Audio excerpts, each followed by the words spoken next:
Samantala, isa na namang panibagong kaso ang idinulog at bibigyang solusyon ni JJ Atienza dito sa bisig ng batas.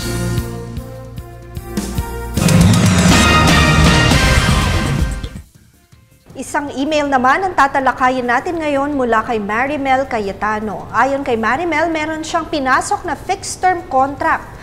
Nais daw niya malaman kung ang sinasabing fixed-term contract ay dapat ba talaga magtapos sa araw na napagkasunduan kahit na walang notice mula sa isang partido ng nasabing fixed-term contract. Marimel, ikaw na rin na nagsabi na ang kontrata mo sa iyong employer ay isang fixed-term contract kung saan ang period ng iyong pagiging empleyado ay nakaspecify. Nakasaad doon kung kailan ka magsisimula at kailan ito magtatapos. Ayon sa isang establisadong kaso ng Supreme Court na Brent School versus Zamora, ang fixed-term contract ay isang kontrata kung saan definite o tiyak ang simula at pagtatapos nito.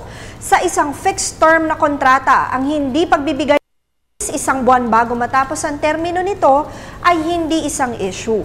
Ito ay dahil nga sa ang kontrata mismo ang nagsasaad kung kailan nasimula at pagtatapos nito na mismong ang dalawang partido ang nagkasundo patungkol dito.